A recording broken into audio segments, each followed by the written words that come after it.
The story begins with a girl being chased by several soldiers. She runs away from them, exhausted from all the running but determined to continue. One of them stops running out of fear and warns that in the depths of that forest lives the Demon King, explaining that he hates humans and is quite cruel and violent with anyone who approaches his lair. However, despite his warning, the other soldiers do not take that story very seriously. At this moment, some other guards arrive to report that a villager told them he had seen the girl, and they all rush in the direction they were pointing.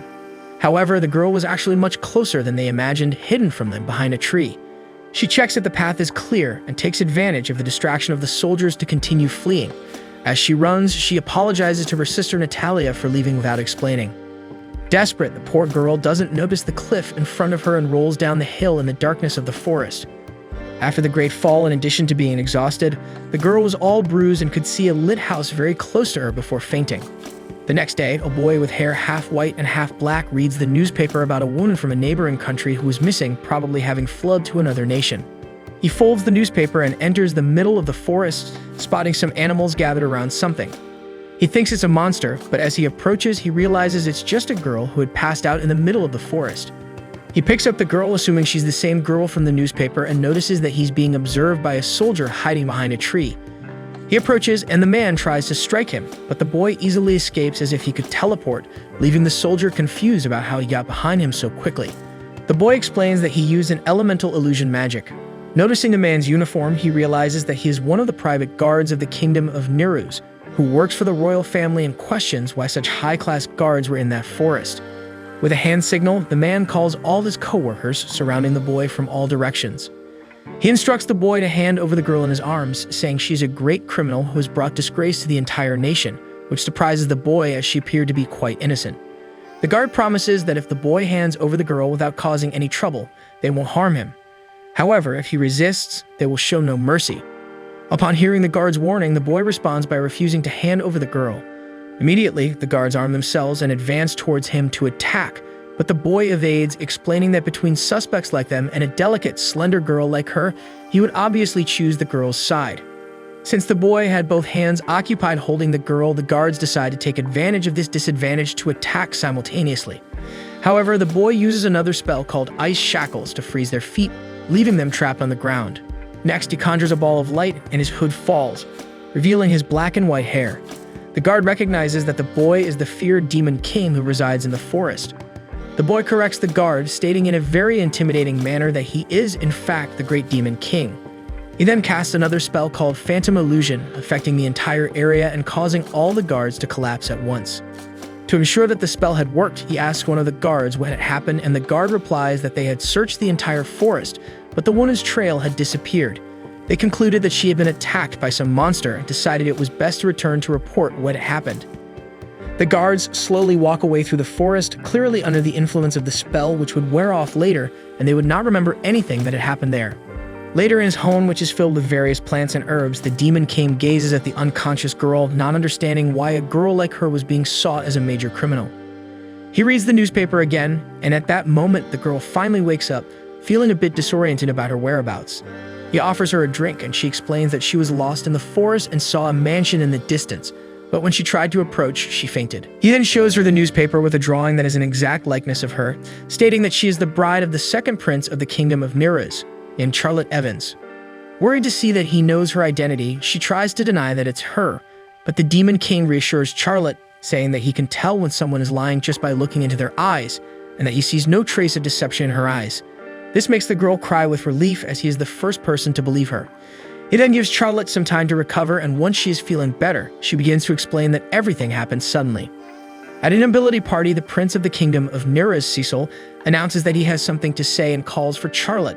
This causes many people to start whispering, as many did not know who she was, and others were already aware that she was Prince Cecil's fiancée. However, all had some cruel comments about her, such as rumors that she is the daughter of a mistress, or that she had never been seen talking to the prince. When Charlotte appears in the crowd approaching Prince Cecil, she hears the comments about her. After that, Cecil makes his announcement, revealing that the evil deeds allegedly committed by Charlotte had finally been discovered, causing several people to whisper about the many accusations he reads out to everyone. However, despite not being related to the accusations, no one questioned Prince Cecil's words. He then condemns Charlotte to imprisonment and cancels their engagement with a smile on his face. Then the guards take the poor girl who begged for someone to believe her to prison. After finishing listening to her story, the Demon King found it quite obvious that Prince Cecil had set her up, either because he didn't want to marry a bastard or because he had some other woman in the mix. Charlotte then thanked him for all the help he was giving her, but warned that she had to leave before someone could find her. The Demon King interrupted Charlotte, asking if she was good at cleaning, making it clear that he was terrible at it. She replied that she could clean like any ordinary person, and he said he would hire her as a live-in maid. He explained that she would be responsible for taking care of household chores and in return would be paid receive 3 meals a day and some snacks.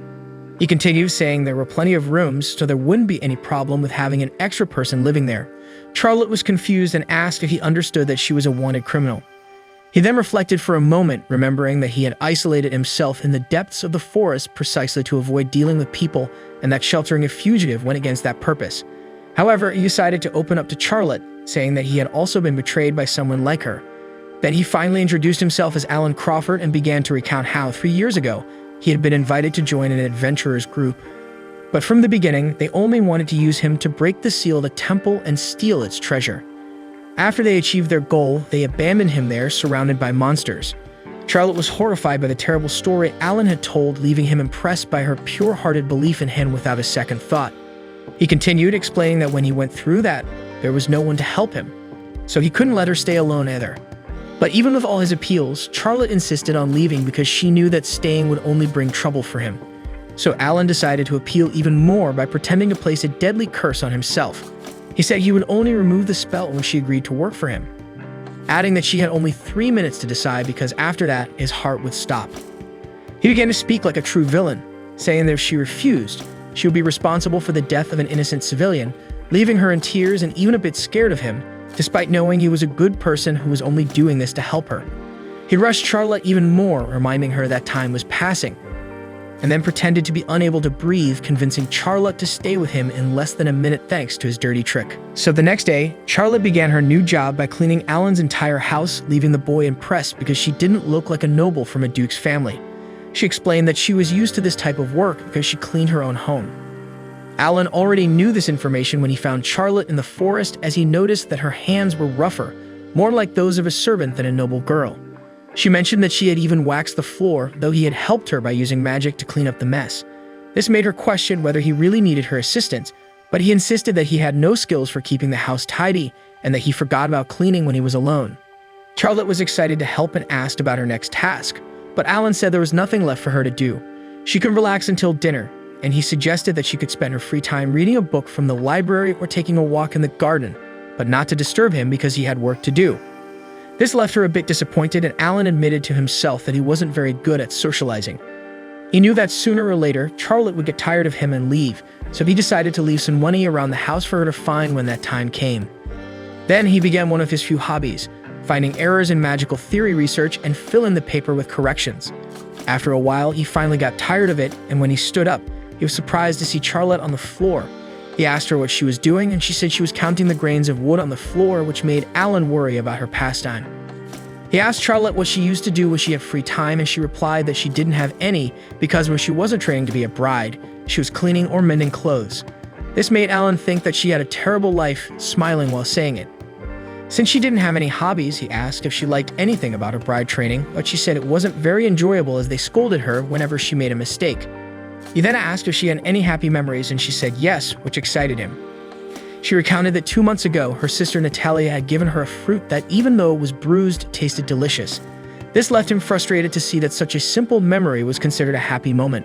After all, he had fond memories at the Magic Academy, like when he tormented the professors with questions or caused explosions in the classroom with his experimental potions. Even during the time when she should have been having fun, she was living a Cinderella-like life with no hobbies or good memories. With this, he made a decision to show Charlotte all the inappropriate things that exist in the world. So he sold his magical equipment to buy some things to bring a bit of pleasure and joy into her life.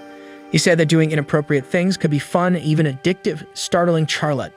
However, he reassured her that they wouldn't do anything illegal, just things that everyone does, finally revealing the thousands of candies of all kinds he had bought for her to enjoy for dinner. As expected, she gave an exemplary response, saying it wasn't appropriate to eat so many sweets because she needed a balanced diet. But this only made Alan even more excited because he knew she didn't eat properly in her own home, treating her as a family member in public and as a servant when they were alone. He then offered her a piece of cake to taste, but despite his insistence, she continued to refuse to eat sweets for dinner. So Alan threatened to use his deadly curse on himself again, immediately changing Charlotte's mind. She told Alan to start by picking the ones he liked, but he revealed that he didn't like sweets. This made Charlotte feel embarrassed to see everything he had done just for her. After trying the cake, she burst into tears because she had never received something so kind, questioning if she really had the right to be happy like this. Alan then said they were just getting started and promised to show her all the pleasures that exist by filling her with delicious foods and taking her to various places in the world to experience fun things until she could say she was the happiest person on earth. He gave her some more candies, and Charlotte said she couldn't eat them all by herself, which made Alan decide to try one of the sweets and realize it wasn't as bad as he had thought. And so they ate sweets together, with Alan determined to make an effort for Charlotte. However, somewhere in the forest, a creature was interested in getting to know the Demon King. In the early hours, Alan thought about how Charlotte had been a mere stranger until recently, but now he was willing to introduce her to all the pleasures that exist in the world. Alan had already shown her the sweets, preserving them with magic so she could enjoy them slowly, although he hadn't imagined she would be so excited about a piece of cake. However, he didn't want to stop at just food and wondered what the next thing he would introduce to Charlotte would be. In the morning, Alan woke up after spending the night listing inappropriate things to show Charlotte, making elaborate plans to make the girl happy. He thought he was brilliant for coming up with all those things, but then realized he would be the only one happy with them and discarded his notes, deciding to come up with a new plan. As he left his office, Alan bumped into Charlotte, who was already awake and doing her household chores. She found it strange that he had woken up so early, and Alan explained that he had fallen asleep while studying, thinking it was better not to mention that he had spent the entire night making plans for her. She noticed that he hadn't slept at all during the night and that it wasn't good for his health. He agreed and explained that it was precisely for this reason that he needed to rest for a while and asked her to have breakfast without him. At that moment, Alan noticed that Charlotte was holding a broom. She said she thought about doing some cleaning, and he was surprised because he didn't even remember having that broom. He told her she didn't need to clean anything more because she had already done everything that was necessary, but she insisted because she wanted to be useful to repay her debt to him. He told her that she didn't need to work so hard every day, but she explained that she was used to this kind of routine. Alan thought that a duke's family, like the one she came from, must have had numerous servants, and yet they treated her as inferior to a servant. Moreover, she had been exiled for crimes she didn't commit, and when he remembered everything she had been through, he became angry. Charlotte continued with her cleaning, explaining that she would try to be as quiet as possible, not to disturb his rest. Alone, Alan reflected on how she never spoke ill of others and showed no hint of resentment, not even toward the family that mistreated her or her ex-fiancé who had plotted against her. He thought that if he were in Charlotte's place, he would have already sought revenge on them, and he imagined that she must have some resentments, but he couldn't see them or was afraid to speak about them, thinking that she must be scared and suffering from low self-esteem. At that moment, Alan heard voices and, understanding what was happening, rushed to his door. Charlotte had just met a girl with cat ears, who introduced herself as Mage, a delivery person. Alan explained that Mage handled the deliveries of his orders and told Mage that Charlotte was a new employee he had hired. Charlotte greeted the delivery person, and Mage said she didn't expect the Demon King to have so much money to afford a maid. Charlotte found it strange how Mage referred to him, and Alan explained that it was just a nickname. At that moment, Alan's fears came true. Mage began to find Charlotte's face familiar and recognized her as the girl who had been in all the newspapers. Charlotte was so nervous about being recognized that she dropped her broom, and Alan thought that her reaction was only making it clear to Mage that she was the same person from the newspapers. To try and defuse the situation, Alan began to provide some explanations, but Mage interrupted him, saying that in her company, customers always come first, so it wasn't her business who they hired. She even pretended not to have understood anything about Charlotte, leaving both of them relieved. Charlotte thanked her, and Mage explained that the Kingdom of Niraz wasn't even in their delivery service area, so she didn't need to worry. Alan asked what would have happened if it were in their service area, and Mage said she had no idea, but from her reaction, Alan understood that it wouldn't have ended well. Afterward, Mage finally made her delivery, and Alan asked her to take some of his potions to the city's magic shop, warning her to be careful not to break any merchandise. Alan sold his potions to this shop, and since they were excellent, they sold very well with high demand. Therefore, Mage asked why Alan didn't live in the city because that way he could sell even more. However, he replied that the city had too many people, making it clear that he didn't like to socialize. Mage suggested that he should enjoy life more while he was still young, but he replied quite coldly that it was none of her business. This startled Mage. She said that it was because of his scary face that people in the city called him the Demon King. Although he didn't like the comment, he admitted that it was a nickname to be expected from a stern-faced wizard living on the outskirts of the forest. He explained that children from the city ventured into the forest to learn more about the dangerous Demon King who lived there as a test of courage, and they froze in fear when they saw him. But the truth was that he was just a simple wizard who wanted to live in a quieter place. Mage called him the antisocial nice guy since he hated people but couldn't abandon someone in need. She also advised him to find a hobby or a life goal, but he said that it was none of her business again, leaving his delivery person once more startled by his ominous way of speaking. He then asked if her company also dealt with mail orders. Mage explained that they sold various types of accessories and could get anything for him. She handed over catalogs, and after Alan had a look, he gave them to Charlotte, asking her to make a list of what she wanted to buy because he didn't know what the two ladies needed. Charlotte was grateful but felt like she was already taking advantage of him since he had bought sweets for her the day before. He'd assured her that she could ask for whatever she wanted, and if she refused, he would give her the entire catalog. Mage told Charlotte not to accept that kind of behavior, but the girls still felt indebted to Alan. Mage advised her to let loose and punch him because it was the best way to let go of negative emotions and release stress, completely forgetting her role as a customer. However, this helped Alan decide on the next inappropriate thing he would show Charlotte. The next day, Mage arrived with another delivery, bringing Charlotte's chosen items from the catalog and Alan's order. Mage asked what he would do with those items, and he explained that he had bought them for Charlotte, surprising Mage. Charlotte was frightened by what he was planning this time, so he revealed that he had bought a sandbag, a boxing training tool, for her. Charlotte asked if it was for her exercise, but Alan clarified that the purpose was for her to release all her stress. He placed a photo of the prince, her ex-fiancé, on the sandbag and asked her to release all her anger on it. Charlotte didn't like the idea very much, so Alan explained that being patient was good, but it was also necessary to let go sometimes because otherwise suppressed emotions would overflow and break her down at some point, which he didn't want to happen. Alan said that anyone would hesitate to punch something, but soon it would become an addiction, staying it as if it were some kind of villain. But Charlotte explained that she didn't feel any anger toward her ex-fiancé.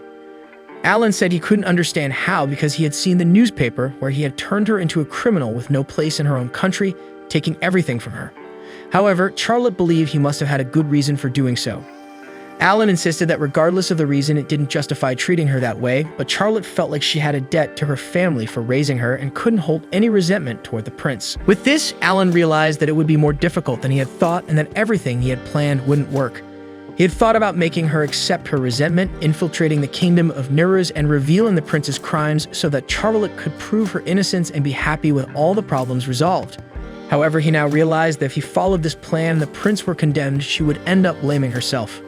Mage witnessed the entire scene, and despite knowing it wasn't very professional to get involved in customers' problems, she decided to give Alan some advice, suggesting that he should go easy on Charlotte. Alan agreed to some extent, but it wasn't his style to simply wait for things to resolve themselves over time. So he tried something different, asking Charlotte to punch him instead of the sandbag. This left both girls very confused, and Charlotte panicked upon hearing his request. She refused to do something like that to someone who had done so much for her, making it clear that she couldn't punch him. However, Alan decided to interfere with her decision, using magic to control her hand, making her punch him directly in the face. Both girls were shocked and didn't understand what happened. Alan explained that he had used magic to make her throw a punch like a professional boxer, and said it was a good punch. Charlotte was in despair because Alan's face was all bruised. He then said that he did it to prove that no matter what she did, he would never abandon her, stating that he would always be by her side, and she was free to feel and say whatever she wanted. Charlotte asked why he had made her punch him in the face just to say that, and she was angry that he had gone to such extremes. Alan was pleased to see that she could express herself when she wanted to and reassured her that he could heal himself completely with magic within seconds. Charlotte understood that she didn't need to be afraid of anything, but she said that it didn't change the fact that he had hurt himself and asked him never to do something like that again because she couldn't bear it. Meanwhile, Mage punched the sandbag, finding the whole situation a bit crazy. Seeing how much he had upset Charlotte, Alan promised never to do something like that again. She also understood that she could now express herself even though she knew it wouldn't change overnight because she wasn't used to doing it. However, she promised to make an effort because she wanted to be able to say what she thought. Alan understood that he had to take it slow and just offer his support to her, making it clear that he would be by her side during the process, no matter how long it took. This made Charlotte very happy, and the whole conversation made Mage think that they would soon use her delivery company's services a lot, needing items like a double bed, a ring, and eventually, baby items. Charlotte and Alan were confused, unable to imagine why they would need such things, while Mage clearly saw a future for the couple. Meanwhile, outside, right in front of Alan's house, a girl with cat ears appeared, determined not to let him escape. The next day, Alan asks Charlotte if she wants coffee or tea for breakfast. She replies that she wants the same as him, but as soon as Alan explains that he'll be having a nutritious potion, she changes her mind and chooses tea. Alan asks her to be more honest, but he understands. After all, before living there, Charlotte couldn't even decide on simple things. She shares that the first decision she made on her own was to escape from prison, and the second was choosing her breakfast drink.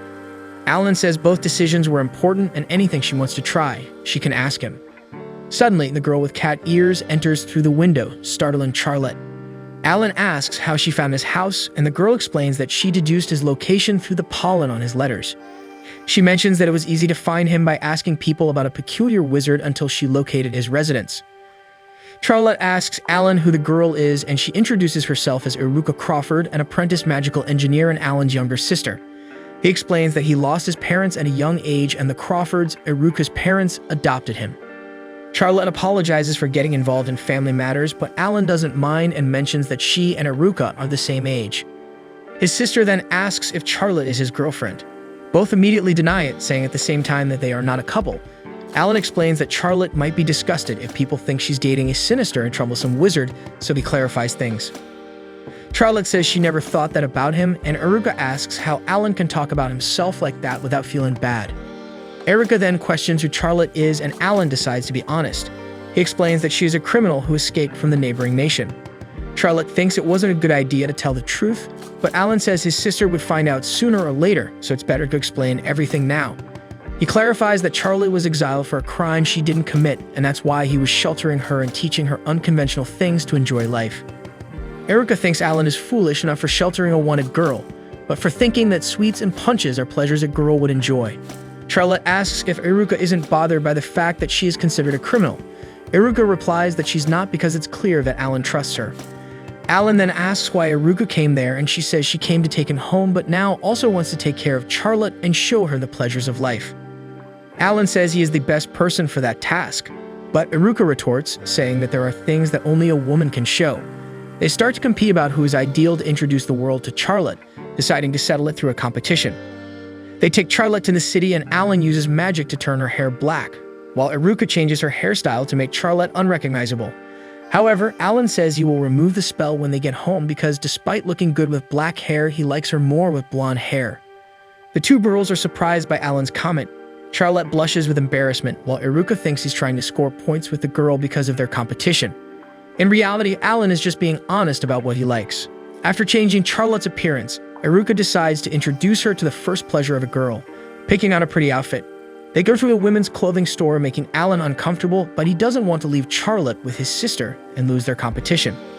This reminds Alan of when they were children. Iruka always challenged him in chess, and even though she always lost, she never gave up. Alan wonders if that was her way of getting closer to him. At that moment, Iruka calls Alan to show Charlotte's outfit. It was much better than the dress she wore when they first met, but Alan wonders if Charlotte is comfortable, as she probably had never worn such a short outfit before. Indeed, the girl was a bit embarrassed, but Alan notices that she looks healthier now, as she is eating better. At that moment, Alan gets distracted by her skin, and when he realizes what he's doing, he punches himself, momentarily stopping his heart to calm himself down. Charlotte is concerned, but Iruka takes her to try on the next outfit. While the girl is changing, Iruka asks what her brother wants her to do. He replies that he wants to know how the kingdom of Nereus sees Charlotte. She says she'll investigate, thinking it will be easy since their father probably had friends in the kingdom. Iruka asks if she should also investigate the prince and her family, but Alan thinks it's better not to do that for now. He explains that as much as he wants to know more, once he finds out the kind of people they are and how Charlotte was treated, he wouldn't be able to restrain himself, even though he knows Charlotte wouldn't want him to do anything. For that reason, Alan doesn't want to know anything about them for now. His sister comments that he has changed a lot because he used to not care much about others. Suddenly, Charlotte calls Iruka for help to close the back of the dress. She goes to help, but when she gets close, Iruka stares at the girl's back, only saying that such clothes are difficult to close. Charlotte then shows her dress to Alan, and Iruka tells him to take a look at the back. However, it's just a way for her to show her brother that Charlotte's back is covered in scars. He says the dress suits her, analyzing the scars' patterns, deducing they were made with a whip to cause pain and fear. Alan realizes that Charlotte probably doesn't know about the scars, so he decides to be discreet. He uses magic to heal her back and claims he was just fixing a part of the dress that was frayed. However, since the magic was simple, Alan understands that Charlotte had never received proper medical treatment. He realizes that the treatment she received from her family was even worse than he thought, and nothing could justify what they did to her. Alan tells Eruka that he changed his mind about the previous topic. He wants to exterminate them. His sister agrees to help Alan in this task, and Charlotte asks what they are going to exterminate. To spare her from the truth, Alan invents that there's a moth infestation in his parents' house. Charlotte says she doesn't like insects, and Alan adds that he hates them to the point of wanting to vomit, clearly referring to how he feels about her family. To get back to their outing, Eruka asks Alan to choose the next outfit for Charlotte to try. He gets confused and decides to pick any outfit without even looking at it first, resulting in Alan choosing an outfit that's a bit too revealing. His sister takes the chance to tease him about it. After Charlotte tries on several outfits, it's Alan's turn to introduce her to some pleasure. He decides to teach her stress relief through shopping, encouraging her to buy whatever she wants without looking at the prices. Alan picks a store and asks what she wants from there, giving her some options. However, all the options are terrible, and Eruka comments that he has terrible taste. After making several purchases, Charlotte asks them to spend the money on something better than her. Still, Alan insists that the purchases were necessary to teach her one of life's pleasures. He also comments that everything looks great on her, making the girl shy, and Alan doesn't understand why she's blushing. His sister says he's clueless and has terrible taste. Alan is about to question, but Eruka says that's proven by the fact that she chose most of the things they bought because everything Alan liked was bland. They resume their playful arguing, competing to see who is better, but Charlotte is worried. She asks them not to fight, as siblings should get along. They explain that it's not a real fight, just their way of interacting. Still, Charlotte asks them not to fight, and Alan promises not to do it anymore. He then thinks that Eruka was right about him losing the competition, but feels he can't lose as Charlotte's guardian. So Alan decides to continue the shopping spree. On the way, Eruka sees a magical wheelchair and gets excited. Knowing his sister's enthusiasm for magical equipment, Alan decides to leave her there. Eruka becomes so engrossed in the wheelchair that she doesn't notice them leaving without her. Later, Alan enters an accessory store and picks a hairpin that matches Charlotte's eye color. When it's time to pay, he hands over a gold coin, even though the hairpin costs a silver coin. The vendor questions the excessive payment, but Alan says he likes to pay well for a well-done service. He puts the hairpin in Charlotte's hair, saying it's nothing special, but she mentions it's the purchase that made her the happiest, touching Alan's heart. Suddenly, a guy bumps into Charlotte, almost making her fall. To make matters worse, he and his partner are troublemakers and accuse Charlotte of not looking where she's going. Both belong to a group called Gankutsu, which Alan has never heard of. He tries to resolve the situation peacefully, but the guys continue blaming Charlotte, making Alan want to teach them a lesson. However, he remembers that Charlotte asked him not to fight. Because of that, Alan ignores their behavior and apologizes for Charlotte's lack of attention. But the guys don't want to make it easy. They say they'll accept Alan's apology if he lends Charlotte to them for a night. This terrifies Charlotte, but before they can touch her, Alan loses his patience and twists the hand of the one who got close to her. The other tries to attack Alan with a magical sword, but everyone around doesn't know that Alan is a powerful wizard. He quickly handles the sword and then punches the guy. Alan makes it clear to both of them that if they lay a finger on Charlotte, he will turn them into mincemeat. Everyone is impressed by how Alan dealt with the guys, but only then does he realize he broke the promise he made to Charlotte. He apologizes to her for breaking the promise, fearing he might have scared her. But Charlotte explains that despite not liking violence, she knew he was just protecting her and assures him that she will never be afraid of him. This relieves Alan. He remembers that initially he thought Charlotte would want to leave soon because he thought she wouldn't like him. He realizes how relieved he is that it didn't happen and wonders if that was the change his sister noticed in him. Then Alan comments to Charlotte that it seems he's getting addicted to showing her pleasures.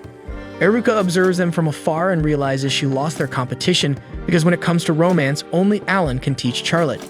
Suddenly, a gigantic creature appears, wanting to fight them because of what they did to the two guys who had bothered Charlotte. The golem wonders what to do with this guy. Alan starts approaching, making Charlotte nervous, but he reassures her that everything will be fine. The boy asks if the golem's name is Megath. The creature doesn't understand the significance of the name, but Alan recognizes him as Megath, revealing that they haven't seen each other in a few years. The monster claims not to remember any humans like him, delivering a punch to the ground. The wizard comments on Megath's poor memory and introduces himself as Alan Crawford from the Athena Magic Academy. Upon hearing this, Megath is startled and immediately bows, apologizing and addressing the young man as Daemao, or Great Demon King, if you prefer. Everyone is surprised by this situation, especially Megath's subordinates, who thought he would easily defeat the guy. However, the Golem advises them to stop provoking the wrath of the Demon King. Charlotte is also clueless about what's happening, so Iruka explains that Alan's and her father is the director of the country's largest magic academy, and Alan graduated at the age of 12, becoming the youngest professor in history, showcasing his prodigious talent. The information shocks the princess, while the Golem continues begging for the forgiveness of the Daemao. Iruka then reveals that this was her brother's nickname. Alan mentions that it's been a long time since they called him that and finds it nostalgic. He then tells Megath to stand up as he didn't bother him, but the subordinates wanted to harm Charlotte. During his dialogue, Alan tries to define what the girl means to him. The wizard is unsure but thinks of her as a person living in his house, perhaps his second sister or something similar, but ends up saying she is a precious woman to him. Sometime later, Mage and Iruka approach Alan, noticing he's deep in thought with a melancholic aura. They inquire about what's going on, and at that moment, the boy realizes that the girls have become quite friendly suddenly. Iruka thinks something happened between Alan and Charlotte and confirms. Mage suspects a fight, but he begins to recount what happened. When Alan tried to pay Charlotte for her services, she initially refused, but he reminded her that she was hired, so it's only logical to be paid. The girl doesn't consider herself useful enough to receive payment, but he enumerates everything she does, keeping the house shining and creating a pleasant environment. With Alan's insistence, the girl accepts the money, and he suggests she can save it, but he recommends that she spends it, asking if there's anything she wants to do or buy. Charlotte then thinks of something she would like to do, which is to go to the city alone. Back in the present, Alan says that sending the girl to the city alone is like throwing seasoned meat into a cage of beasts. Despite hearing the whole story, the girls start discussing a pancake shop with fake customers. Alan draws their attention, and Iruka mentions that she didn't expect to hear something like that from Charlotte, as the norm would be for her to restrain herself for fear of being discovered and causing trouble for Alan. With that, he reveals that the girl retracted her request immediately. She apologized and told him to forget what she said. In this situation, the young man told her not to worry because with his magic, there would be no problem. Iruka questions this attitude, but Alan says he couldn't say no after hearing Charlotte speak in that sad manner. Even though the guy makes it sound like a lost cause, the girls agree that this problem can be easily solved. Thus, the three go to the city to keep an eye on Charlotte without being noticed. The girl is disguised and using a map, making Alan proud because he taught her that. When the girls ask why Charlotte wants to visit the city, Alan reveals that she wants to buy something, but he doesn't know what because the blonde said it's a secret. The fact that the girl already has a secret makes the wizard think she's maturing and establishing her personality. He wants her to continue like this and cause even more trouble for him. Meanwhile, the princess keeps walking but seems lost, which would be a problem. Mage comments that the girl is heading in the direction of the Mirror District, which is not very safe. The district is controlled by a group called Serpent Fang. The leader is a man named Grow, who has a serpent. Surprise, surprise. Worried, Iruka suggests pretending they coincidentally saw Charlotte and stopping all of this, but Alan doesn't want to dampen the girl's first adventure. Suddenly, he says he remembered a commitment and moves away across the rooftops. Still following the princess, Miacha comments that she's heading straight for a dangerous location. At a crossroads, she just needs to turn left to reach the Mirror District, and that's exactly what she does. When she arrives in that district, the girl no longer knows where she is, even with the map. Suddenly, Grow and the Serpent Fang appear. But when the duo tries to approach to defend the girl, instead of doing something bad, they welcome Charlotte in a very cheerful way. Neither the princess nor the other two understand anything, and when Alan appears, he explains to Miacha and Iruka that he arrived in this place before them and taught those guys a lesson, taking the opportunity to tell them to be kind to Charlotte when she arrived. At this moment, Miacha comments that the guys really seem beaten up. Charlotte also notices this and ends up giving some magic potions to help the group. Everyone is very moved and recognizes the girl as a goddess. Ro promises to change his lifestyle from that day on, and the rest of the guys follow the same decision. The leader takes the opportunity to ask about Charlotte's relationship with the Daemao. She then asks if the group knows the guy, but they reply that they know one side of him. However, before giving more details, they remember that he also said not to tell anything, so they show even more fear. This makes Iruka realize that the group was well threatened, but Alan says he only showed them one magic trick. To try to determine her relationship with the Demon King, the girl explains that she no longer has a home to return to, and Alan was kind and hired her as a maid, so basically he is her master. The problem is that for Alan, it seemed immoral and obscene. The guys in the group ask if she isn't being deceived or threatened. Even the leader Grow thinks there's some crime going on. Alan gets frustrated but understands that it may seem strange for the scary demon king to be together with a kind goddess. Inside, the boy thinks this girl is too good for him. Meanwhile, Charlotte tells the guys that Alan is actually a kind person, and it must be a misunderstanding. Everything is going well until she mentions that Alan is teaching her various improper things. This shocks everyone, and she even says that one day they spent the whole night doing improper things. The girls question the guy, but he explains that they spent the night playing video games and eating snacks, but he intends to warn her not to talk about it in public. Then the girl says goodbye and goes on her way. Mayacha and Iruka realize that she's going even deeper into the district and may encounter even more dangerous groups. Nevertheless, Alan says there's nothing to worry about because it's easy to resolve. He just needs to take full control of this area. So he defeats groups like the Puppet Mafia and the Lobisto Gang, while Mayacha takes the opportunity to teach a bunch of very bad customers a lesson. The trio takes over the entire area until they surpass all the adventurers in the city. Now Charlotte should be safe. Still, Alan is insecure. Despite his sister mentioning that the princess doesn't want him to know what she's going to buy, Mayacha offers to keep an eye on her alone while the other two wait. Sometime later, Mayacha returns to warn that Charlotte finished her shopping without any problems. Alan praises the good job but questions if everything is really okay without the cat girl watching. She then says that the girl met an acquaintance and is with that person, and they should be arriving soon. Alan takes the opportunity to ask what the girl bought, but Mayacha didn't see because it would be impolite. Soon, Iruka spots Charlotte in the distance, approaching with excitement, coincidentally finding the three in the city. The person accompanying her was a redhead, the owner of a hair accessory store. She says that Alan is truly amazing. Charlotte tells them that on the way they heard many people talking about Alan, saying that the Demon King made the streets safer. The guy doesn't understand at first, but the redhead explains that these unruly adventurers only cause problems for everyone, but they received a lesson, and that helped everyone. Hearing this, Iruka says that he helped the people without even realizing it, and the redhead says she came to thank him on behalf of the entire city. Inside, Alan knows that he only did it for Charlotte's sake, and didn't imagine that other people would thank him.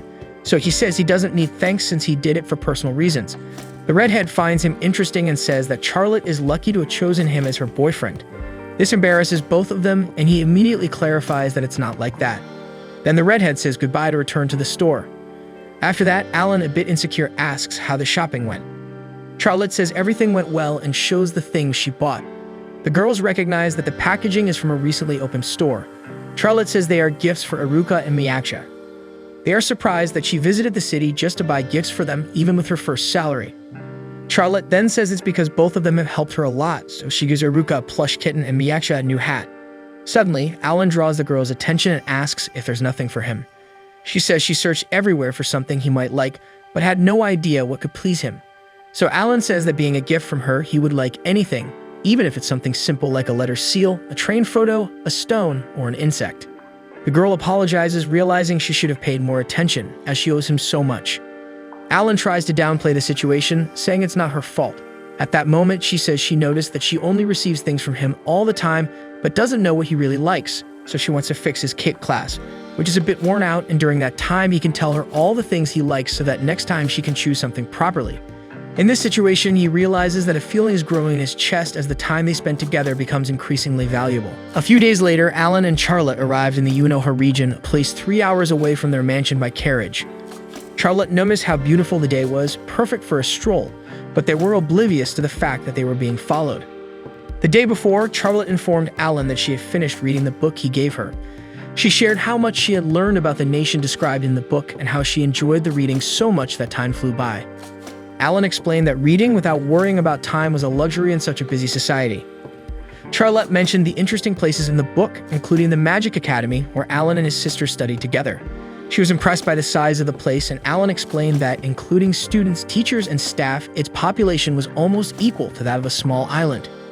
Alan then asked Charlotte if she was interested in visiting any other place mentioned in the book.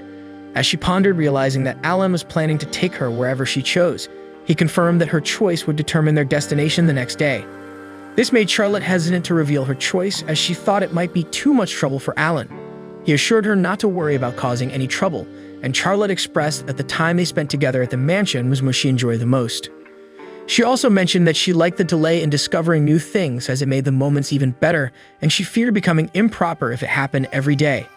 Alan realized Charlotte had a point, but he didn't want to corrupt her. He just wanted to make her happy by experiencing things she had never encountered before. Alan then asked if Charlotte would be happy with the trip, and as she agreed, he tried to convince her to reveal her preferred destination. He described how it would be a fun trip for both of them, enjoying local cuisine, seeing tourist attractions, or bathing in a hot spring. Despite expressing his willingness to fulfill Charlotte's wish, she still refused to disclose her desired location. Suddenly, Mage arrived and greeted them. Alan asked what she was doing there, considering she had already completed all her deliveries that morning. Mage explained that she returned to deliver a gift for Alan, which turned out to be a trip for two to the Unoha region. And so, Alan and Charlotte embarked on the journey. Charlotte admired the place, noting that her kingdom had many mountains and she had never seen such beautiful flat fields. She shared an incident when she had to hide in a carriage while fleeing guards but couldn't appreciate the view due to the circumstances. Alan regretted bringing up that situation but reassured her that the area was rural, and it seemed her wanted posters hadn't reached there. Therefore, they could enjoy the trip without worries, and Charlotte didn't need to disguise herself, making her very happy. Later, Alan mentioned the townspeople being kind for gifting them the trip. Charlotte asked if it wouldn't have been better for him to take his sister instead of her, but Alan explained that Iruka couldn't make the trip at that time. His sister would be busy in the kingdom of Nuruz investigating Charlotte's family, as Alan had requested. However, that was just an excuse. Iruka and Miecha were following their carriage. They had bought the travel package for them with the gratitude money from the townspeople, attempting to bring Alan and Charlotte closer so their relationship could progress, as it was evident that they liked each other but never took a step forward. At that moment, Charlotte spotted the inn where they would stay, pointing out that it was the most famous inn in the Unoha region as mentioned in her book. Alan checked the book and discovered that the place had hot springs, massages, and delicious food, making customers want to come back. Alan then asked Charlotte if that was the place she wanted to visit, and she agreed, though it was clearly a lie. Knowing Charlotte wasn't being truthful, Alan began to guess which place had truly captured her interest. Charlotte asked him to drop it as she was eager to experience the hot springs. Eventually, she admitted feeling embarrassed to reveal the place she wanted to visit because it was a spot for young children. However, Alan saw it as an opportunity to analyze the options in the book more easily. Despite Charlotte's request to stop guessing, he decided to respect her choice but explained that doing childish things as an adult for not having the opportunity before was enjoyable and fell into the category of improper activities. Alan assured Charlotte that he would never laugh at her for wanting to go to a childish place and mentioned that whenever she felt comfortable sharing, they could go together wherever it was. Later, they reached the inn and greeted the staff. The employee explained that their room was ready and thanked them for choosing the inn for their honeymoon, leaving the two confused. The employee asked if they were just boyfriends, and Alan questioned how she came to that conclusion. She clarified that it was a special package for couples, making Alan finally realize that Miecha had orchestrated a plan, observing them from a distance along with Iruka, happy that they had chosen the best option to bring them closer. Realizing the mistake, the employee suggested they could change the plan, but she warned that the couple's package was the best option. Thinking about Charlotte's happiness, Alan decided to stick with the couple's plan, even though it included embarrassing elements like a shared drink. Later, they headed to the hot springs, one of the most attractive features of the inn and something Charlotte was eager to experience. To fully enjoy this part of the trip, they needed swimwear, and since Charlotte didn't bring any, the employee suggested she could rent a bikini there. As Alan waited for Charlotte to return in a bikini, he admired the surroundings. Despite the employee mentioning it wasn't the peak time for the hot springs, the place was still bustling. Alan thought it would be challenging to see Charlotte in swimwear, but he considered using magic to stop his heart for a moment to resolve the issue. Charlotte returned and Alan tried to stay calm, but just looking at her made his heart stop without the need for magic. Nearby, Miecha and Iruka were still watching from a distance, hoping their plan would bring Alan and Charlotte closer. Blushing at the sight of Charlotte in a bikini, Alan was asked if they matched. He replied that it was the opposite. She looked beautiful in it. Charlotte thanked him and returned the compliment, saying he also looked good in swimwear. The two then set off for various activities at the inn, such as massages, ping pong, and other games. Later, they enjoyed the hot springs with a view of the sea. Meanwhile, Iruka and Miecha grew impatient, as this was the part of the trip where they hoped Alan and Charlotte would draw closer, but they seemed to be only enjoying the view. The employee delivered an ice cream that Alan had ordered for Charlotte. He explained that eating ice cream in the hot springs was a unique experience and used an ice magic spell to keep the ice cream from melting in the heat, allowing Charlotte to savor the moment without hurry. Charlotte was delighted with the ice cream, attracting the attention of others who wanted the same experience. They overwhelmed the employee with orders, and after a while, a man asked Alan if he could enchant his son's ice cream as he did with Charlotte's, as the boy couldn't stop asking to try the super cold ice cream she was having. Alan agreed to enchant the ice cream for anyone who wanted, making the locals celebrate. In the evening, the employee thanked Alan for significantly boosting ice cream sales. She explained that thanks to him, ice cream sales had tripled. Alan didn't find it extraordinary, as it was a simple thing for him, but Charlotte commented that he was an amazing wizard and had made everyone happy with his action. As a thank you gesture, the employee asked if they had decided where they wanted to go the next day, as the inn could make the experience even more special. Alan thanked her for the offer and asked if there were any places they recommended. The employee explained that there were various tourist attractions like diving spots, beaches, and a hill where they could observe Fenrir's noble and peaceful creatures rumored to bring luck to those who saw them. However, she mentioned that it might be a waste of time to go there at that time, as it was precisely when they were busy raising their pups, and they rarely descended the mountain during that period. Charlotte and Alan lamented their bad luck, but the employee suggested another place where they could see magical creatures, the magical zoo of Unoha. Seeing Charlotte excited about that option, Alan decided that they would go there the next day. Later, after enjoying the inn thoroughly, the two went to their room. Despite being quite large, it had a double bed, as they had the couple's plan. The situation made them feel awkward. While outside the room, Iruka and Mage listened, hoping that at least during the night, the two would get closer in some way. Charlotte and Alan decided to sleep together because Alan had tried to change rooms but discovered that the bed had been custom-made by dream demons, allowing the sleeper to choose the dream they would have during the night, which intrigued them as a rare item. They went to sleep, but despite the perfect bed, they had difficulty falling asleep. Alan took the opportunity to ask if Charlotte had decided on the dream she wanted to have, and she replied that she wanted to dream about her mother, as they used to sleep together when she was a child. To help Charlotte fall asleep, Alan cast a gentle hypnosis spell, causing her to fall into a deep sleep in seconds. He began to observe her sleeping, and when he realized what he was doing, he quickly cast a sleep spell on himself, which inadvertently affected Iruka and Miecha, who were still spying from outside. The next day, when Alan woke up, he saw Charlotte emotional and asked if she managed to dream about her mother. Charlotte said yes and shared that she had talked a lot with her in the dream, even mentioning Alan. Alan, who had promised Charlotte's mother to protect her, felt a sense of responsibility. Meanwhile, outside, Iruka and Miecha were still under the influence of the sleep spell. Alan and Charlotte arrived at the magical zoo of Unoha. This is the place Charlotte wanted to go to before, but she was too embarrassed to say. They enter, and inside, there's a variety of magical creatures. Charlotte asks Alan if everything is okay, as she didn't want him to force himself for a selfish request. He reassures her that it's not a problem. He just didn't imagine she liked magical creatures. She points on the map to the area where people can pet the animals. When she was younger, Charlotte read about this area in a book and has always wanted to go to such a place since then. Alan suggests they make the most of their time like children again. He tells her not to hesitate to ask for anything. They'll buy it for her. Charlotte hesitates to make such a request, but Alan, anticipating his usual curse-induced blackmail, encourages her. She asks for 2 cat ear headbands, one for her and one for Alan. In the animal contact corner, Charlotte compliments Alan, saying the headband looks cute. They approach the creatures all calm, but Alan notices a sign warning about hellish capybaras in the region. He gets nervous as these magical creatures are fierce and capable of destroying an entire mountain when hungry. A zoo employee notices Alan's understanding of the matter and assures him that at the moment the capybaras are resting deep in the forest. He asks Charlotte how she's finding it, and she's quietly looking down. Worried, he approaches and asks if something happened. Charlotte is emotional, not because of any problem, but because the creatures are soft, round, and adorable. She cries tears of happiness, never imagining she'd see such a paradise, and she hasn't even petted any of them yet. They go in, and Charlotte promises to pet them with all her heart. Alan is happy for her and decides to lend a hand since it's so important to her. He approaches and talks to some creatures. They ask how he understands them, and he explains his basic knowledge of the language of magical creatures. He tells them his friend likes them a lot and asks if they want to play with her. In return, he'll buy the food they want. The creatures agree, and he calls Charlotte to join them.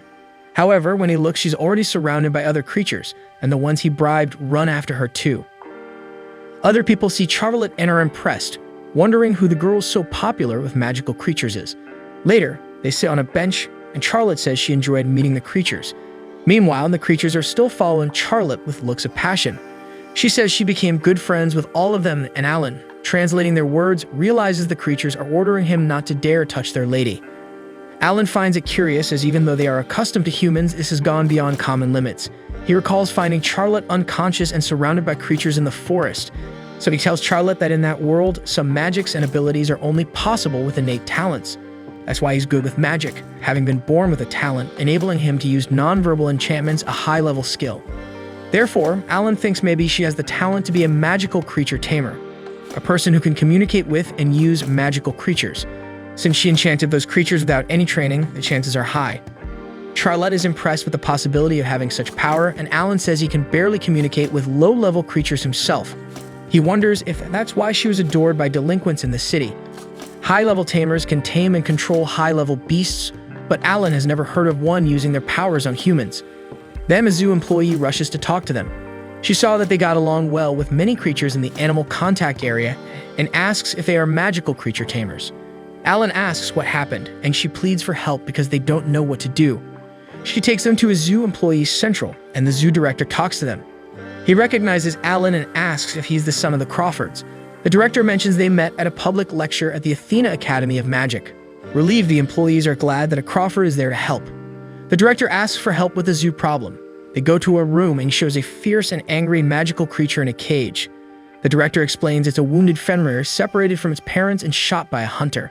It's the first time they capture a Fenrir, and no one on the team can communicate with it, making it challenging to approach and treat the creature. Alan approaches and tries to talk to the Fenrir, assuring it that no one intends to harm it, but it reacts angrily. The director mentions it has been acting like this since they found it, not accepting food, so they don't know if they can wait for it to open up. Alan asks if they have any tamers on the team, but none of them has the level required to deal with the Fenrir. Alan promises to do his best. Then the employee comes in desperate, saying the mother of the cub is coming. Everyone panics because the employees used magic to erase the tracks when they found the cub. They assume the creature must be a high-level Fenrir, over 100 years old. Alan is worried because Fenrirs are known not just for their rarity but also for their pure strength. A Fenrir over 100 years old would be a great threat, capable of easily destroying the entire city. Returning the cub wouldn't be a good idea because, in the mother's eyes, it would be kidnappers. But they can't release it without treating its injuries. So Alan says he'll stop the mother Fenrir. Everyone is concerned because it's very dangerous, but he says it's his specialty. As a precaution, he asks them to evacuate all visitors from the park. He plans to ask Charlotte to leave the city as well, but she says she can't stand still and do nothing. She asks to try talking to the cub, promising to run away if it gets too dangerous. Alan is pleased with Charlotte's change, standing up to save people. Even though he managed earlier to tame all creatures in the contact area without magic, it would be much harder with a creature like a Fenrir. However, Alan decides to trust Charlotte. He asks the boss to let Charlotte talk to the cub while he deals with others coming toward the zoo. Even though they've done various things before, this would be the first time Alan and Charlotte act as a team.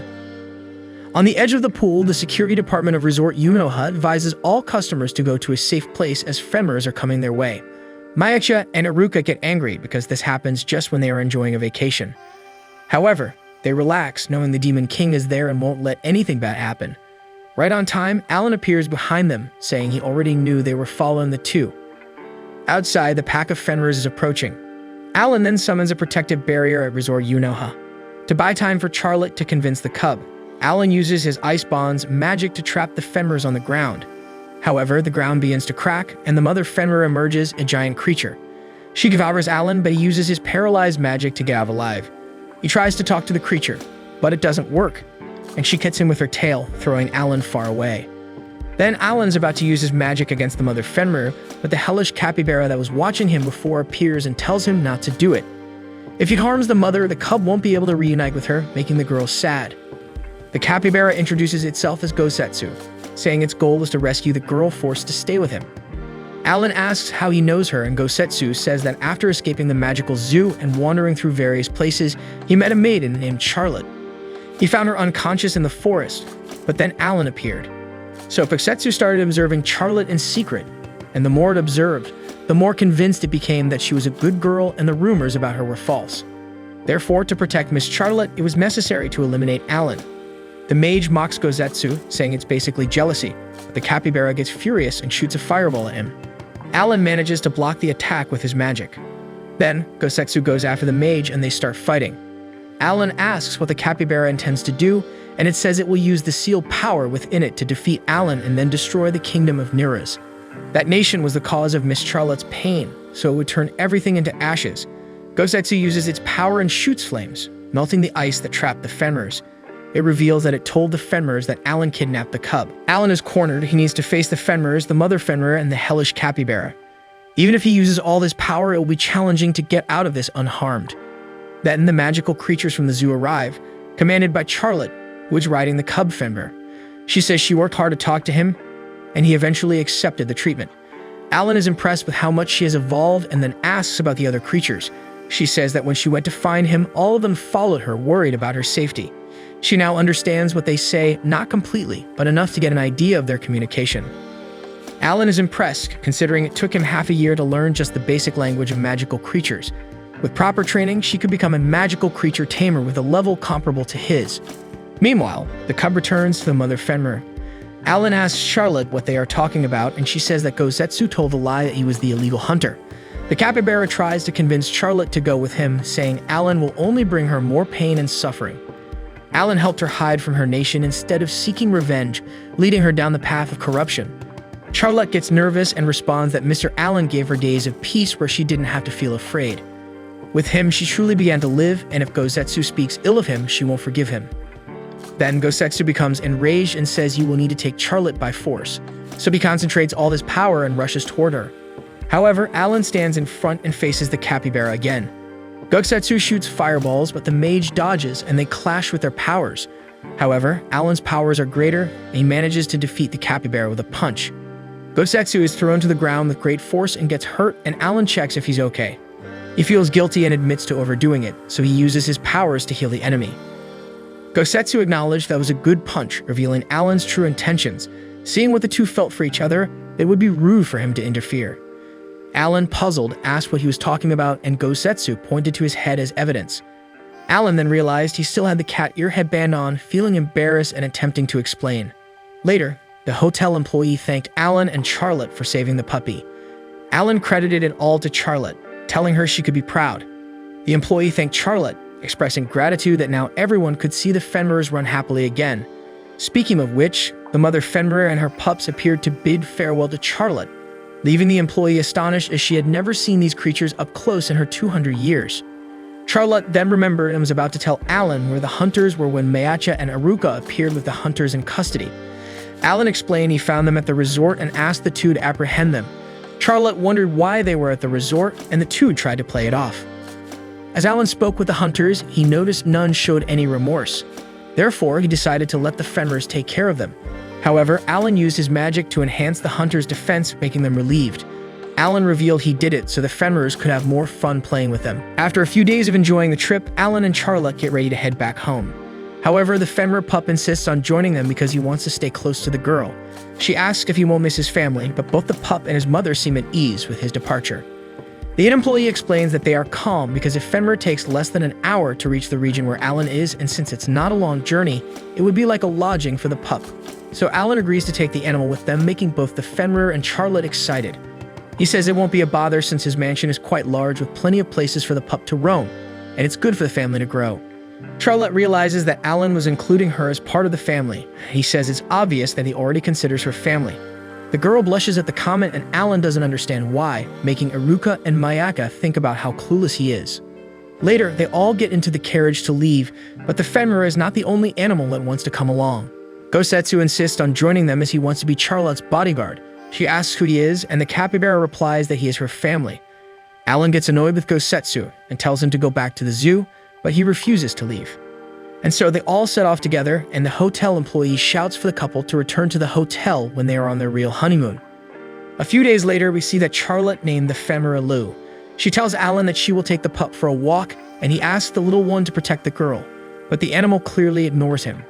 Since the trip to the Unoha region, Lou has become part of the family, along with Gosetsu, who points out to Alan that he has less time to spend with Charlotte now that they are living together in the mansion. Alan asks Gosetsu how long he plans to stay, and the capybara insists that he's not going anywhere, as he is Charlotte's family.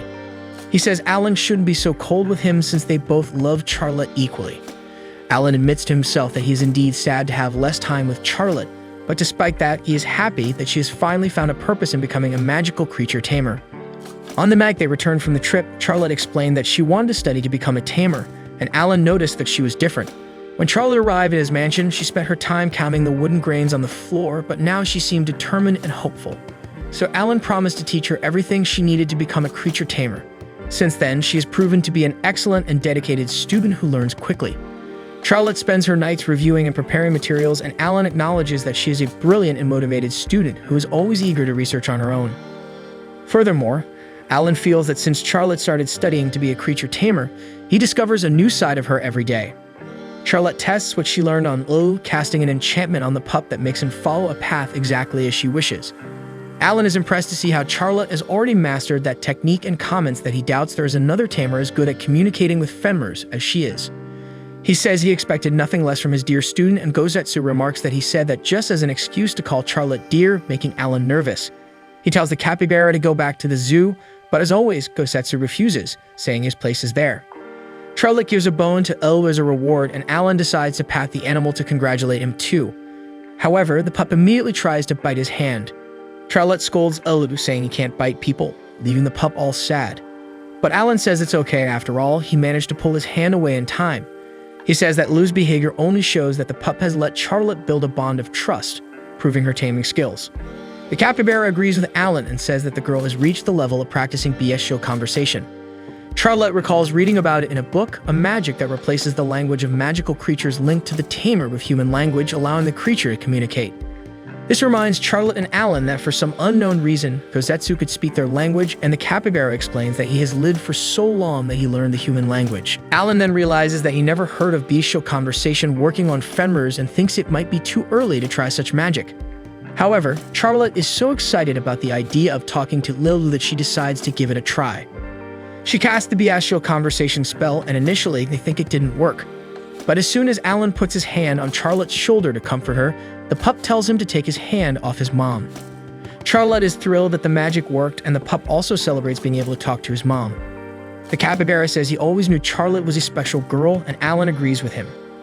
Despite that, the pup still makes it clear that he doesn't like Alan at all. Later, Alan makes a bathtub for Elu to take a bath as a reward for being able to talk to Charlotte. The girl asks the pup to thank Alan. He obeys, although it's clear he's doing it against his will.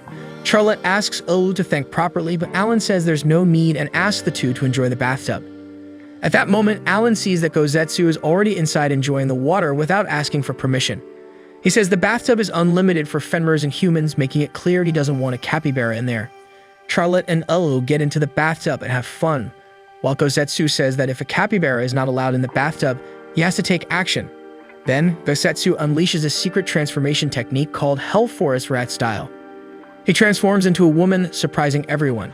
Gosetsu explains that this transformation technique was his way of enjoying human gourmet restaurants, but what shocks Alan is the discovery that the creature was female all along. Afterward, they enjoy a day in the bathtub, except for Alan, who stays outside enjoying the peaceful moment. He thinks that days like that could last forever and notices Charlotte. Immediately, his heart starts changing its beats, and he doesn't understand why. Shortly after, Charlotte decides to leave the bathtub. As the animals still want to stay in the water a bit longer, she stays with Alan and takes the opportunity to thank him for everything he has done for her. Alan says there's no need for so much formality and explains that he can even make a slow river pool for her. Charlotte says she can imagine something like that, as the space there is quite large and spacious. He explains that the previous owner of the mansion was an elf, and he didn't know what to do with all that space, so he ended up doing nothing. However, Alan says he didn't get to know him because the elf disappeared 30 years ago. He tells that he heard the elf was very antisocial, never went to town, and spent his days sitting at his office table. However, one day he simply disappeared and was never seen again. Some said the elf jumped off the cliff because of his failed experiments. Others say he was devoured by a monster he created, while others said his body was taken over by mushrooms, and he wanders the region to this day. That story scares Charlotte, and Alan explains that thanks to the rumors about the elf's disappearance, he was able to buy the mansion at a great price. Then they see a bunch of mushrooms in the bathtub. Charlotte is trembling with fear, but as they approach, they see that everything is fine, despite the mushrooms mysteriously appearing in the water.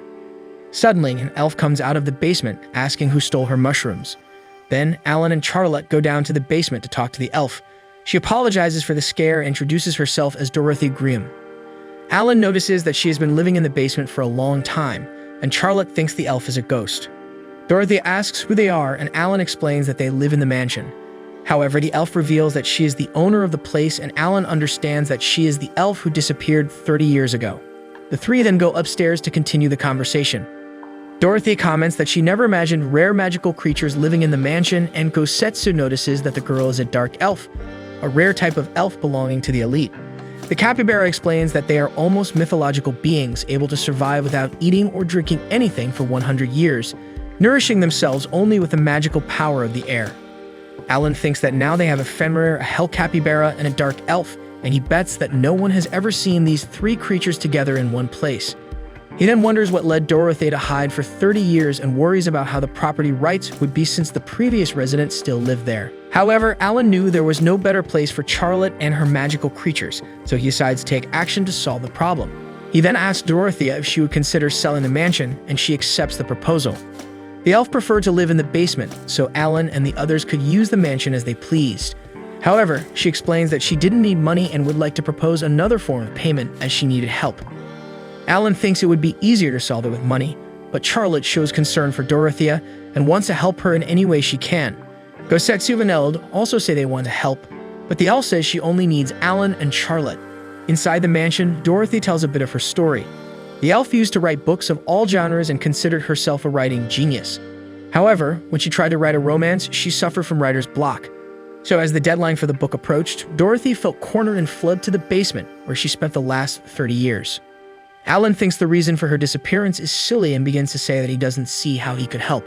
However, the elf quickly convinces him to continue listening to her proposal, where she won't hand over her mansion. Dorothea then continues her explanation. She wanted to make the world happy with her writing and explains that as soon as she met Charlotte and Alan, she got shivers because she felt their personalities could inspire her writing. The elf mentions that the two are perfect for a story since they have very distinct personalities. While he is bossy and arrogant, she is kind and delicate.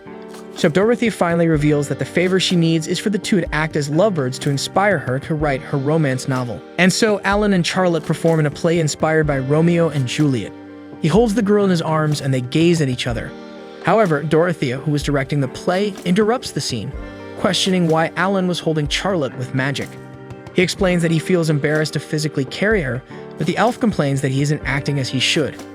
After Alan and Charlotte promise to help Dorothy find inspiration for her romance novel, she realizes that they struggle to act sweetly towards each other. To remedy this, she prepares a script for them to follow. The elf scolds Alan for not following the script correctly, and he regrets agreeing to help her. Dorothy explains that they shouldn't be having difficulty, as all they have to do is flirt, mentioning that she didn't even include a kissing scene in the script. Both feel awkward, and the elf continues to explain that they just need to follow what she wrote to assist in writing her book and secure the mansion, benefiting everyone. Alan thinks he has to do it to regain his home, but considering that Charlotte might also dislike acting, he refuses to continue. Alan says it's impossible for Charlotte to flirt with a guy she doesn't like, but she responds that if it's him, she doesn't mind. This makes Alan freak out, and he forcefully hits his head against the wall to calm down. Charlotte becomes concerned, and Gosetsu comments that at that moment, they were naturally flirting. Dorothy gets excited, seeing that the capybara was indeed right, but then she becomes disheartened, realizing that if the two are responsible for developing a romance, even she, an elf, would die of old age. Because of this, Dorothy insists that they simply follow the script. Alan, seeing Charlotte making an effort, thinks he also has to do his best and agrees to continue the performance as long as there's nothing in the script violating public order and morality. Gosetsu then offers to help the elf assist the lovebirds, and despite Lulu remaining jealous and thinking Charlotte should be his alone, he also agrees to lend a hand, finding the whole situation amusing. So Dorothea hands a new script for them to memorize, and Alan is shocked to see that in the new story, he and Charlotte are newlyweds. Later, the elf directs the scenes, taking on the role of a true director. Alan acts as if he were a husband returning home after a day of work, but Dorothea nitpicks and tells Alan to improve his performance and act more naturally. He explains that it's difficult to act naturally when he knows he's being watched, but she reminds them that if they don't cooperate, they'll end up without the mansion. Immediately, he promises to act better and follows the script, entering the house to be greeted by his wife, who was eagerly awaiting his return. Charlotte acts so well as the wife that it stirs Alan's heart once again. Next, she follows the story Dorothy provided, asking Alan if he wants dinner, a bath, or her. Unable to handle the situation, Alan once again ruins the script, and Dorothy scolds him again. Charlotte asks if she did something wrong, but Alan clarifies that the mistake was Dorothy's for writing her lines that way. He then makes it clear to the elf that she is forbidden from making Charlotte say weird things like that. Alan thinks that if it weren't for the mansion, this absurdity wouldn't be happening. However, with no other choice, Dorothy resumes directing her play. He and Charlotte continue the story, acting as newlyweds. The girl serves them the dinner she made, and Alan thinks about how excellent an actress she is because she doesn't seem like she's acting. Then, Charlotte takes a spoonful of food to feed him, and Alan blushes but keeps calm, following the script and trying to act normally. However, Charlotte asks if he liked the food, calling him Little Alan. Immediately, he spits out his dinner, once again disrupting the story. Dorothy was losing patience, and Alan questions why she put nicknames in the script. The elf explains that as newlyweds, it's natural for them to have nicknames, revealing that he would call Charlotte Chi. Alan isn't too fond of the situation, but he accepts it, thinking it would help her write her book, even though he feels she's just messing with them. Dorothy decides to end the newlyweds story and move on to the next one, which requires more characters. Gosetsu immediately volunteers to help and reveals his human form to the elf for the first time, surprising her just as much as Alan. Then Love also says he wants to help, and the elf decides to start the new script. In this role, Alan plays a lone delinquent whose childhood friend Charlotte gets kidnapped by criminals. To rescue the girl, Alan enters the enemy territory alone, where Gosetsu and Olu take on their roles. Alan confronts them, finally following the script, and Gosetsu asks him to join his gang, revealing that was the reason for the kidnapping. Alan refuses the offer, and the capybara asks if he doesn't care about what will happen to Charlotte. Immediately, Alan forgets it's just acting and attacks them with his magic, leaving Gosetsu and Eld completely disoriented. He continues following his role, saving Charlotte and saying that he didn't want to fight. The girl follows her line, saying it's okay because he did it just to protect her. This scene reminds Alan of when he fought to protect Charlotte from some troublemakers in the city, and she understood the situation, saying she would never be afraid of him. He returns to his role, continuing the script, trying to remember what he should do at that moment, but getting distracted by Charlotte once again, realizing that everything about the girl affects his heart. Gosetsu then follows his lines, asking what Charlotte is to him, since invading enemy territory to save her is no small feat. Alan starts thinking about what Charlotte means to him, but decides to stick to the script, considering it's just acting. Alan responds that he is Charlotte's guardian, and therefore it's his duty to stay by her side to protect her. However, Dorothy interrupts the scene because Alan was supposed to answer that she's a part of his heart.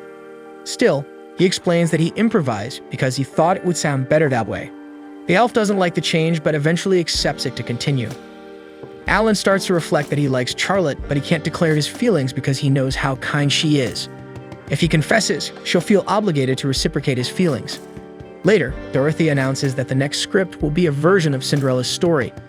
Alan begins to question, saying he's tired of acting, but Charlotte comments that she's having fun, making him change his mind instantly. She then asks if she's acting well, being her first time as an actress. Dorothy says she's perfect and hands them the next script, explaining who will play which characters. And so Charlotte acts as Cinderella, a girl mistreated by her stepmother every day. This scene makes her remember her past before moving to Alan's house when her daily routine was cleaning the Duke's mansion. The story unfolds with Gosetsu playing the stepmother, demanding impeccable cleaning from Cinderella, and displaying her invitation to the royal ball. Charlotte follows the script, becoming sad and wishing for a different life, not even meaning to act. Then Lou appears as the fairy godmother, giving Charlotte a dress for the ball. The story continues in another setting, with the stepmother getting irritated seeing Cinderella arrive at the ball and meet the prince. Charlotte notices how handsome Alan looks in that outfit, and he follows his lines, inviting her to dance. In the middle of a scene with a fake crowd to resemble a ballroom, they start dancing while Charlotte feels her heart beating fast, realizing it always happens when she's near Alan. After the romantic dance, the elf ends the performance because they've completed all the scenes in that setting. She praises Charlotte as a perfect princess while stating that Alan was acceptable. He questions Dorothea because that time he followed the script perfectly. However, despite acting well, only Charlotte receives compliments and pampering, with Lou and Gosetsu saying she was the best actress and giving her water to refresh. Alan asks for a glass of water too, but Lou, as always, ignores him, showing that he still doesn't like him. Then Charlotte offers her water to Alan, saying she doesn't mind sharing the same glass, but he blushes and ends up refusing the water. Later, Dorothea says they are approaching the final scene of the story and starts explaining how everything will happen. However, during the explanation, Charlotte becomes distracted by Alan, looking at him without realizing it. And so they return to acting their characters, reaching the scene where the prince searches for Cinderella through her glass slipper. Instead of the slipper, Alan brings the hair accessory he gave to Charlotte. The stepmother tries to deceive the prince, claiming the accessory is hers, but Alan insists it can't be hers because he's looking for the girl with eyes the color of that accessory. He hands it to Charlotte, following his lines, promising to always protect the princess. Charlotte thinks that Alan indeed always protected her and wonders why. She improvises and asks the prince what he feels for her. Alan contemplates what he should say, trying to understand his feelings for Charlotte better. After thinking for a while, he begins to respond when suddenly they are interrupted by a disturbance. A man broke through the mansion wall, apologizing for the intrusion. He is Dorothea's editor and is furious because she disappeared after he asked for a draft of her book. He explains that he was surprised by her disappearance, and the elf boasts of sealing the basement in a way that even an experienced master like him couldn't detect her presence. However, her editor says they wouldn't have lost 30 years of life if she had focused her energy on her book instead of hiding. The man then pays Alan to repair the damage, forcibly takes his writer away, and leaves on a dragon. Only after the confusion, Alan realizes he was suffocating Charlotte because he held her in his arms to protect her from the broken wall. Charlotte then asks what he was saying before the man entered the mansion, but Alan feels so embarrassed that the girl asks him to forget it. Suddenly, Aruka appears in distress, saying they have a problem because Charlotte's younger sister, Natalia, is in trouble.